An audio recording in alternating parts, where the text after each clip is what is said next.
Hello नमस्कार मित्रांनो, पुन्हा एकदा तुमचं पूर्ण आरोग्य युट्यूब चॅनलवरती मनापासून स्वागत आहे. मित्रांनो, आजचा टॉपिक जबरदस्त आहे.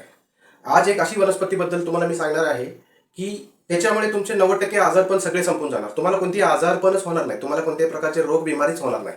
ठीक आहे. ऑलरेडी जर बिमारी झाली असेल तर ती सुद्धा कमी होण्यास मदत होईल, अशा वनस्पतीबद्दल बोलणार आहे. आणि जर तुम्ही युट्यूब चॅनलवरती पूर्ण आरोग्य युट्यूब चॅनलवरती जर नवीन असाल तर पहिलं सबस्क्राईब करा. आणि याच्या आधी ज्यांनी सबस्क्राईब केले त्यांना खूप खूप मनापासून धन्यवाद. तर मित्रांनो, तुम्हाला एक माहिती आहे का, कासव किती वर्ष जगतं? कासव हे जगतं 300 ते 400 वर्ष. ते कशामुळे एवढं जगतं? तर ते जगतं या वनस्पतीला खाल्यामुळे. तिचं नाव आहे स्पिरुलिना. स्पिरुलिना हे एक शैवाळ आहे, ते समुद्राच्या तळाला मिळतं आणि ते खाऊन खाऊन ते कासवाचं आवडतं जेवण आहे. ते खाऊन खाऊन कासव 400 वर्ष जगतं. पण आपण काय खातो? आपण खातो वडापाव. म्हणून आपली तब्येत अशी आणि कासवाची तब्येत 400 वर्ष. आपल्याला जर जर 100 पार करायची असेल चांगल्या पद्धतीने, हे बघा, मरत मरत कुतत कुतत 100 पार करायची नाही आपल्याला.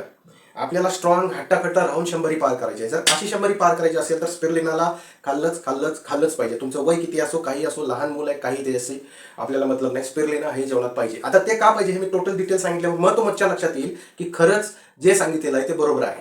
स्पिरुलिना एक शैवाळ आहे, समुद्राच्या तळाला मिळतं. पण स्पिरुलिनामध्ये आयुर्वेद शास्त्रात तुम्हाला हे नक्की तुम्ही वाचलं असेल, कुठेही तुम्ही ऐकलं असेल की आयुर्वेद शास्त्राने सांगितले की आपल्या बॉडीला मेंटेन राहण्यासाठी मिनिमम 47 तत्वांची गरज असते. बरोबर. मग त्याच्यात मिनरल्स आहेत, काही 12 मिनरल्स आहेत, काही तुमचे म्हणजे रिक्वायर्ड जे गरजेचे फॅट आहेत ते पण महत्वाचे आहेत, प्रोटीन आहेत असे.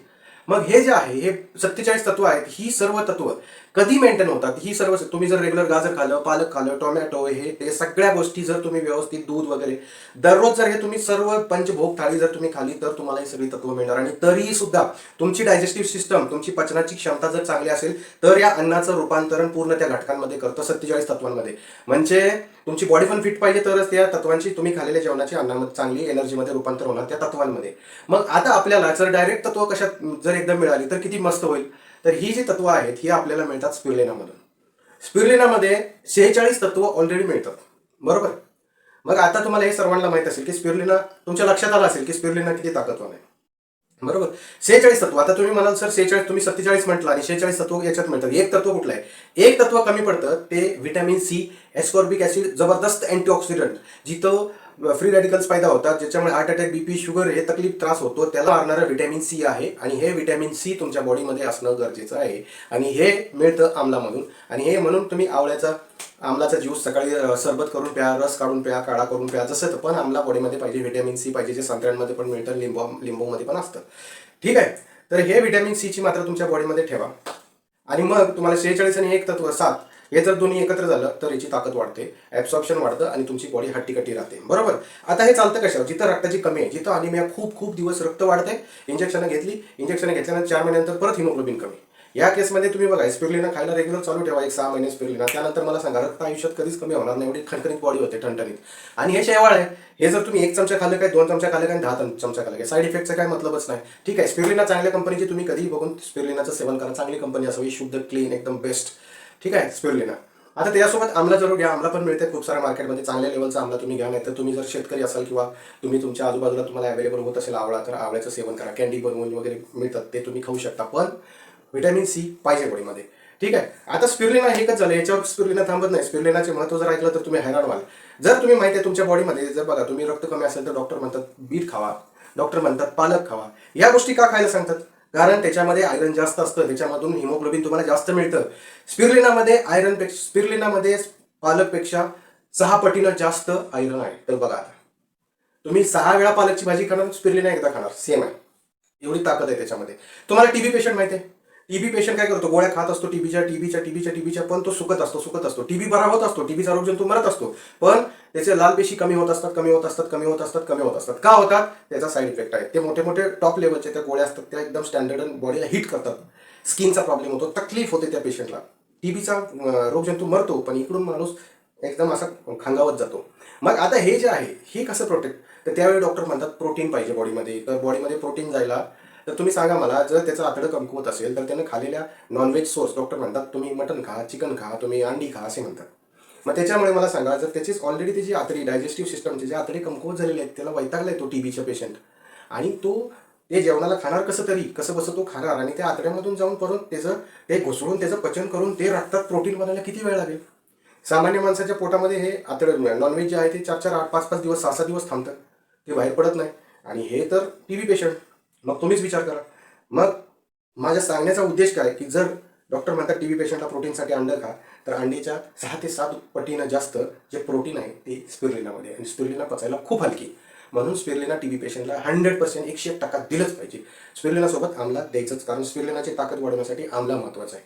ठीक आहे, स्पिरुलिना झालं, आमला झालं. अजून याच्यावर आमला थांबले, स्पिरुलिना थांबलेली नाही. थांबा, अजून खूप साऱ्या गोष्टी आहेत. स्पिरुलिनाला अंतरिक्ष अंतराळाला जे जातात ना ॲस्ट्रॉनॉट्स घेऊन बघा, जे 6-6 महिन्यावरती जातात अवकाशात संशोधन करायला, ते स्पिरुलिना घेऊन जातात. स्पिरुलिनामध्ये एवढी ताकद आहे. कोणत्याही प्रकारचा दमा असो, स्पिरुलिना द्या. TB, छातीचे कोणते प्रकारचे रोग, रक्ताची बिमारी, गुडघेदुखी, सांधेदुखी, हार्मोनल इम्बॅलन्स, पांढरं पाणी अंगावरनं जाणं. दुसरी गोष्ट, केस गळणे. स्त्रियांचे जास्त केस गळतात. स्त्रियां म्हणजे केस गळणे, स्किनला कुठलाही प्रॉब्लेम असेल त्याच्यामध्ये.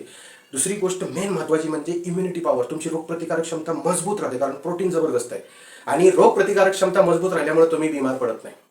स्पिरुलिना आम्हाला द्या. ठीक आहे. आता त्याच्यावर अजून स्पिरुलिना नाही थांबलं. समजा तुम्हाला चष्मा आहे, डोळ्याचा नंबर वाढतोय तुमचा, डोळ्याला तकलीफ होते, तर डोळ्याला तकलीफ होते ज्यावेळी तुम्ही डॉक्टरकडे जाता त्यावेळी डॉक्टर म्हणतात बीटा कॅरोटीन पाहिजे. बीटा कॅरोटीन कशामध्ये मिळतं, तर गाजरामध्ये मिळतं. बीटा कॅरोटीन डोळ्याला चांगलं असतं, ते गाजरामध्ये मिळतं. आणि ते गाजरामध्ये मिळतं, त्यामुळे डॉक्टर गाजर खायला सांगतात. पण गाजरं खाऊन सुद्धा कधी कधी एवढं पूर्तता होत नाही. पण बीटा कॅरोटीन हे 9 ते 10 पटीनं जास्त बीटा कॅरोटीन गाजरापेक्षा स्पिरुलिनामध्ये. म्हणून मित्रांनो, स्पिरुलिना खा. स्पिरुलिनाची एक नाही, स्पिरुलिनावरती खूप मोठी मोठी शास्त्रज्ञांनी पुस्तकं लिहिलेली आहेत. आज तुम्ही जर बघितलं तर पूर्ण अन्न कोणाला म्हटलं जातं, दुधाला. पण पूर्ण अन्न आज सायंटिफिक दृष्टीनं जर पूर्ण अन्न बघितलं तर स्पिरुलिनाला म्हटलेलं आहे. हे तुम्हाला माहिती आहे का? नसेल माहीत तर आता समजलेलं आहे तुम्हाला. स्पिरुलिना खायला चालू करा. कोण कोण स्पिरुलिना चालू करणार आहे खायला ते मला सांगा कॉमेंट बॉक्समध्ये. कोणाकोणाला स्पिरुलिनाबद्दल माहीत होतं ते सुद्धा सांगा. आणि स्पिरुलिना ऑलरेडी कोणी खाल्लेली आहे ते पण मला सांगा. बघूया कोण कोण कॉमेंट करते. ठीक आहे, तर स्पिरुलिना आम्हाला हे आहे. आता ही वनस्पती आहे, तर त्याच्यासोबत तुम्ही योग्य आहार जर घेतला आणि प्राणायाम कपालभाती केलं तर कोणत्याही प्रकारची बिमारी होत नाही. कोरोनामध्ये मी खूप लोकांना बघितले स्पिरुलिना खाताना. खूप छान पद्धतीने इम्युनिटी पॉवर मजबूत राहते. ज्यांनी स्पिरुलिना खाल्ली त्यांना कोरोनापासून स्वतःचा बचाव करता आला. एवढे फेफडे, ऑक्सिजन लेवल वाढलेली राहते, ऑक्सिजन मजबूत राहतो, पेशी तुमच्या मजबूत राहतात. आणि तुमच्या बॉडीमध्ये माहिती आहे का, एक अशा पेशी तुमच्या बॉडीचा जर समजा हात आहे, या हाताचे बारीक तुकडे तुकडे तुकडे तुकडे केलेत आणि त्यासुद्धा तुकड्याचे एका तुकड्याचे पकडून त्याचे तुकडे तुकडे केलेत, तर तुम्हाला डोळ्याला न दिसणारा एक पार्ट राहील. तो पार्ट, त्याचे तुम्ही तुकडे नाही करू शकत, तो पार्ट एकदम छोटा छोटा छोटा छोटा सगळ्यात, त्याला पेशी म्हणतात. आणि ह्या पेशी, ह्या एक पेशीला जिवंत करण्याचं, एक पेशीला पोषण देण्याचं काम स्पिरुलिना करते. मग एक पेशी ठीक झाली, अशी दुसरी झाली, तिसरी झाली, मग ग्रुप ऑफ पेशी, पेशींचा ग्रुप ठीक झाला की तुमची ऊती ठीक होते. ऊती ठीक झाल्यावरती तुमचे अवयव ठीक होतात. आणि अवयव ठीक झाले तर सगळी बॉडी फिट. आणि बॉडी फिट झाली तर तुम्ही निरोगी झाला तर तुम्ही उड्या मारायला तयार. ठीक आहे, तर मित्रांनो, स्पिरुलिनाला खायला चालू करा. ठीक आहे, तर ही आज छोटीशी पण महत्त्वाची माहिती तुम्हाला मी आज दिलेली आहे. तर उद्या आपण नक्की भेटूया अशा शानदार व्हिडिओमध्ये. त्याच्या आधी मित्रांनो, जर तुम्ही पूर्ण आरोग्य यूट्यूब चॅनलला जर नवीन असाल तर सबस्क्राईब करा. धन्यवाद. पुन्हा भेटू. थँक्यू.